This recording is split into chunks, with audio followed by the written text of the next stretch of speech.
आज से 2300 साल पहले, 2400 साल पहले मंदिरों में सोना होता ही नहीं था। वैसे मंदिर ही नहीं होते थे, आश्रम ही होते थे। आप रामायण देखो, महाभारत देखो, तो मुझे बताओ पूरी रामायण में है कोई ऐसा मंदिर जहां पे किलो के हिसाब से सोना हो, टन के हिसाब से सोना हो? ऐसा एक भी मंदिर नहीं है, ऐसा एक भी मंदिर का विवरण नहीं है। क्यों नहीं है? क्योंकि उस समय ऐसे मंदिर होते ही नहीं थे जहां इतना सारा सोना हो। उस समय आश्रम होते थे, आश्रम में दान आता था। दान का क्या उपयोग होता था? हर एक व्यक्ति को शिक्षण देने में। जो आश्रम होते थे वहां पे दान आता था। दान का उपयोग क्या होता था? गायों को रखने के लिए होता था। गाय से जो दूध आता था वो गरीबों में मुफ्त में पड़ता था, बाकी लोग खरीद के जाते थे। कि जब मंदिरों पे कम्युनिटी ओनरशिप, आश्रमों पे जो कम्युनिटी ओनरशिप थी वो खत्म हो गई और वहां पे इनहेरिटेंस शुरू हुआ और गुरु प्रथा शुरू हुई। इनहेरिटेंस यानी कि वो मंदिर का मैं महंत हूं, मैं चीफ मैनेजर हूं मंदिर का, और मेरे मरने के बाद मेरा बेटा ही चीफ मैनेजर बनेगा। यानी एक टाइम के बाद वो मालिकाना हक हो गया कि मंदिर मेरी प्रॉपर्टी है, मैं मरूंगा उसके बाद मेरा बेटा मंदिर का मालिक बनेगा। या तो गुरु प्रथा कि कुछ कुछ संप्रदायों में जो महंत है वो शादी नहीं कर सकता, तो ठीक है, महंत शादी नहीं करेगा, उसके जो 10, 15, 100, 200 उनमें से किसी एक को बनाएगा। तो एक तरह की चापलूसी की सिस्टम शुरू हो गई। हर एक शिष्य है वो गुरु की चापलूसी करेगा। अधिकतर मंदिरों में वंश परंपरागत होता है कि पुजारी मरने के बाद उसका जो बेटा है वो पुजारी बनता है। अब कुछ कुछ संप्रदाय है जिसमें पुजारी शादी नहीं कर सकते, जैसे स्वामीनारायण संप्रदाय है तो उनका जो हेड है वो शादी नहीं कर सकता, तो वहां पे गुरु प्रथा है। मतलब कि वो व्यक्ति के मृत्यु के बाद वो गुरु अपॉइंट करते हैं और वो गुरु उस पूरे संप्रदाय का संचालन करेंगे। जहां पे वंश परंपरा है या गुरु प्रथा है वहां पे टर्म भी लाइफ टर्म है। मतलब जो व्यक्ति गुरु बनता है, जो व्यक्ति शंकराचार्य बनता है या गुरु बनता है या संप्रदाय का हेड बनता है, वो पूरी लाइफ तक या तो वो जब खुद चाहे तब रिटायर होगा, तो वो उसका आधिपत्य चालू रहेगा और वो अपनी, उसके बाद उसका उत्तराधिकारी आएगा, और जहां उत्तराधिकारी आएगा वहां पे 2 या 3 या 5 बेटे हुए तो फिर पांचों में गादी का बंटवारा होगा, मंदिरों की संपत्ति का बंटवारा होगा, या तो उनके टर्न्स होंगे। यानी कि सोमवार को पहला बेटा, मंगलवार को दूसरा बेटा, फिर 5 दिन के बाद छठे दिन पे फिर से पहला वाला बेटा आएगा। तो एक पुजारी मंदिर का मालिक था, उसके मरने के बाद 5 पुजारी मंदिर के मालिक हो गए। उनके मरने के बाद उनके जो लड़के हैं 10, 15, 20 जितने वो मालिक हो गए। तो अभी हिंदुस्तान में कुछ कुछ ऐसे मंदिर है जहां पे 500 महंत उसके मालिक है और उनका रोटेट होता है। पहले दिन 1 नंबर, दूसरे दिन 2 नंबर, फिर 500 के बाद 501वें दिन पहला वाला पूजा करने आएगा।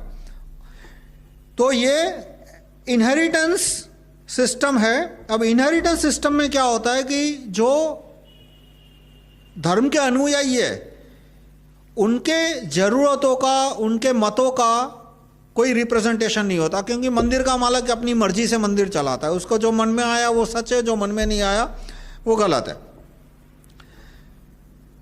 अब इससे होर्डिंग शुरू हो जाता है। होर्डिंग यानी कि संपत्ति को इकट्ठा करो। क्योंकि यदि मुझे एक मंदिर सौंप दिया और मुझे कहा कि भाई पूरी जिंदगी तुम इस मंदिर का संचालन करो, और उसमें 1 करोड़ का दान आया, तो अब मैं क्या सोचूंगा कि भाई पूरा 1 करोड़ रखो ना, आज नहीं खर्च करना, कल नहीं खर्च करना होगा, मैं जब बूढ़ा हो जाऊंगा तब मेरे काम आएंगे, जब मैं 80 साल का हो जाऊंगा तब मेरे काम आएंगे। और मेरे जो बेटे हैं वो भी मुझ पर दबाव डालेंगे कि खर्च मत करो, क्योंकि तुम खर्च कर दोगे तो हमारे इससे कुछ नहीं आएगा। उसके बजाय मंदिर में तुम इसको सोने की तरह या मूर्ति में सोने का चढ़ावा कर दो ताकि तुम्हारे मरने के बाद हमारा काम आए। तो हर एक आदमी होता है वो अपने भक्तों पे डिपेंड करता है या अपने बेटों पे डिपेंड करता है। तो जहाँ पे गुरु प्रथा है या इनहेरिटेंस है वहाँ पे होर्डिंग की टेंडेंसी बढ़ जाती है कि ज़्यादा से ज़्यादा जमीन खरीदो, ज़्यादा से ज़्यादा सोना खरीदो और संपत्ति को कम्युनिटी वेलफेयर के लिए, कम्युनिटी स्ट्रेंथनिंग के लिए, कम्युनिटी को मजबूत करने के लिए मत बनाओ। तो इसकी वजह से जो मंदिर 3 काम करते थे, एक तो गरीबों को और सबको हथियार चलाने का फ्री एजुकेशन देना, दूसरे जो युद्ध में घायल हो गए हैं धर्म की रक्षा करने के लिए, कम्युनिटी की रक्षा करने के लिए उनको मदद देना, जो युद्ध में मर गए हैं उनके सैनिकों को, उनके परिवार के लोगों को मदद करना, और कम्युनिटी वर्क करना, गरीबों को दवाइयाँ देना, फिर ये खाना देना, वो सब बंद हो, वो कम हो गया। और कई कई जगह पे तो बिल्कुल बंद हो गया। सिर्फ जो पैसा आता है वो सारा सोने और ज़मीन में चला जाता है। तो इसकी वजह से कम्युनिटी है वो कमजोर हो जाती है। गजनी जब सोमनाथ के मंदिर को लूटने आया तब कहते हैं कि 20,000 किलो सोना और उतना ही चांदी मंदिरों के पास थी, सोमनाथ के मंदिरों में थी। अब गजनी जब आया तो ऐसा तो था नहीं कि 1 घंटे फ्लाइट में आ गया था, आने में उसको कई दिन लगे होंगे, पता भी चला होगा। तो मंदिरों के महंतों ने उस समय यदि पूरा सोना गला के आसपास जितने भी लाखों लोग थे, हर एक के हाथ में 1-1 स्वर्ण मुद्रा दे दी होती, तो गजनी लाखों लोगों के पास तो लूटने जा नहीं सकता था। या तो सोना बांट दिया होता लोगों ने, और चांदी थी वो बेच के यदि हथियार खरीद के आसपास के हर एक लोगों को दे दिए होते, तो वो भी गजनी के सैनिकों को काट के रख देते। गजनी लाया था कितने सैनिकों को? 5,000, 10,000, 20,000, कोई 10 लाख सैनिकों को ला नहीं सकता था। वहां के लोगों की आबादी कितनी थी? लाखों में थी। यदि हर एक के हाथ में तलवार भाले आ जाते तो भी गजनी के सैनिकों को काट के रख देते।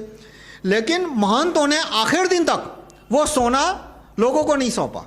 उन्होंने एक भ्रम पैदा किया कि ये सोमनाथ का मंदिर है वो शिव ने खुद बनाया है और शिव उसकी स्वयं रक्षा करेंगे, इसलिए गजनी की सेना जब आएगी तब शिव की जो मूर्ति है उसका तीसरा नेत्र खुलेगा और गजनी की सेना है वो पूरी भस्मभूत हो जाएगी, आग से जल जाएगी।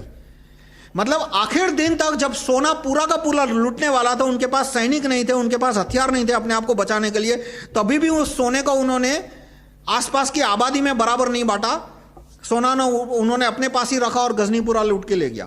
तो मंदिरों में जो होर्डिंग की ट्रेडिशन है उसी की वजह से आज हमारी सबसे बड़ी कमजोरी और मंदिर है वो, मतलब धर्म है वो टूट रहा है, और उसकी जगह अभी गजनी नहीं आ रहे तो मिशनरी आ रहे। मंदिरों के प्रबंध में बहुत बड़ी कमजोरी है। वो कमजोरी कैसे दूर हो सकती है? ये 3 कानूनों को गैजेट में छापने से नेशनल हिंदू प्रबंधक कमेटी, राज्य हिंदू मंदिर प्रबंधक कमेटी और संप्रदाय हिंदू प्रबंधक कमेटी।